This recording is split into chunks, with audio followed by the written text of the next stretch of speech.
Hey everybody, and welcome to the D&D podcast. Today, I'm going to be talking about the Sorcerer. Now, the Sorcerer is often looked down upon because, even from a lore perspective and from most players look at the spells it can know and then look at the spells that the wizard can know and think, why would I ever want to choose Sorcerer? And I can't blame them for thinking that. Though the Sorcerer may be better than most people initially think. Now, basically, a Sorcerer is it's how most people view it in movies, with the exception of movies like Harry Potter, where people were wizards, but imagine like the Enchantress from Suicide Squad. One day you stumble upon an ancient artifact and now you're magical. That's probably not a good example, but at level 1 you get your origin. Do you want maybe your parent was a dragon, and now, or your parent made a pact with a dragon that got passed on to you. Maybe you found an ancient text and you open it up, then green mist surrounds you and it fuels you with an ancient magic that you have never felt before. Or maybe you just fell into a hole, bonked your head, and now you know some magic spells. Whatever your origin is, there are two main ones. There's the Draconic Bloodline, and my personal favorite subclass of any subclass, the Wild Magic subclass.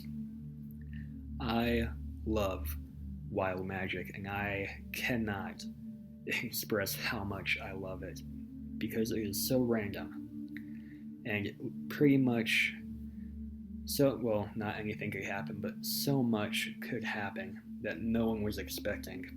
Like, the spellcaster turns into a potted plant when they fail to cast Fireball. It's hilarious, and I absolutely love it. But there are other benefits of playing Sorcerer besides the Wild Magic. The main one is Mega Magic. Now, Mega Magic is similar to like a monk's key. A key where you basically spend it to use abilities. Now, you get to choose what kind of Mega Magic you would like. There's different things like Careful Spell, Distance Spell. Each do something different. Like, Distance Spell is like when you cast a spell that has a range, you can spend a sorcery point and double the range. Though what people and that I have played with usually choose is Twin Spell. So basically, it's when you cast a spell that only targets one creature, so you can't really cast it and use it with Fireball. You can spend sorcery points equal to the spell's level, and I think you just cast it again, or it's basically just a twin spell. I believe the spell Lightning Bolt, or it's lightning something. I can't think of it off the top of my head. But it's very powerful with Twin Spell. And usually, because some of these can be underpowered, sometimes I do just allow Twin Spell with Fireball, because why not? Give the Sorcerer some slack. Though Mega Magic can be very helpful, you also get some decent spells. You don't get nearly as much as, say, the Wizard. I think you get more than the Warlock. I'm not completely sure on that, but overall, you don't get too many abilities. Most of it revolves around your Sorcerer's origin, your Mega Magic, and then in between is just ability score upgrades. But with the origins, they can be so cool. Like, for example, Wild Magic again, my personal favorite. Something I should mention, by the way, though. I don't use the standard Wild Magic chart. I use this custom PDF that a friend sent me. I am sure you can find it on the internet if you just Google 10,000 Wild Magic effects.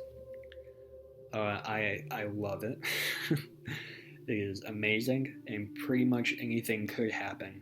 It can be disturbing, it can be hilarious, it can just be weird.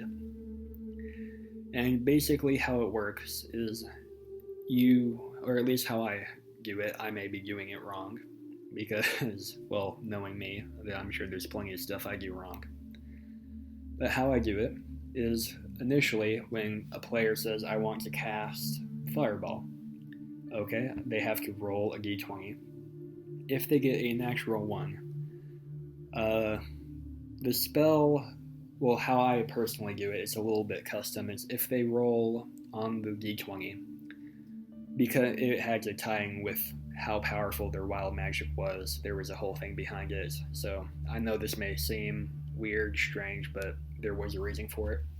If they rolled a 5 or below, there was a wild magic effect on the d20. But if they roll a natural 1, not only does the spell not work, because if it was a 5 or below, the spell would still be cast, but then there would be an effect. If there's a natural 1, the spell automatically fails. You spend the spell slot anyway, and then an effect happens. And I like to use this custom 10,000 effect table because, well, it's just beautiful. I fell in love with it the first time I was just skimming through it, and I just realized I had to use this. Although I did give my players an option. I told the Sorcerer, you can use the regular table or you can use this custom one of 10,000 effects. I let him scroll through it, and he just said, we have to use the 10,000 one, we just have to. So we did, and it was amazing ever since. But overall, there's not too many draws to playing the Sorcerer saying over the Wizard, because you don't get as many spells. I don't think you get as many spell slots. And really, it all comes down to how you use your Origin and your Mega Magic. Though, if you can use it correctly, I had, at the end of my first campaign I DM'd, only it ended the way it did because of Mega Magic. I'll just say that and save the rest for another story. But overall, I actually do like this class. I can't recommend it for a new player, though I can recommend it to someone who has been playing for a while and kind of knows the ins and outs of the game and how to make a good Sorcerer. Because you can't really just throw a Sorcerer together. You have to know what you want to do and how you're going to do that. Otherwise, it just won't turn out very well. But I do like this class. I can recommend it. And that's really all. Oh, yeah, I do think it scales okay. Like I said, you don't get too many abilities early on, and you don't get too many abilities later on either. So, really, it's just you're getting more spells, more origin features, more Mega Magic. So I think it scales okay. You won't start overpowered, but you won't end overpowered either. You'll be a decent, somewhere in the middle. Okay. And I really like that sometimes. It can work out pretty well unless, like I said, you can build it very well. But that's about all I have to say for the Sorcerer. They can be kind of interesting. You do have to play them right, though. And that's about all I have to say about the Sorcerer. So give me a like, comment, subscribe if you liked the video. Let me know if there's anything I can be doing different on the channel. I hope you all enjoyed this, and until next time, roll well.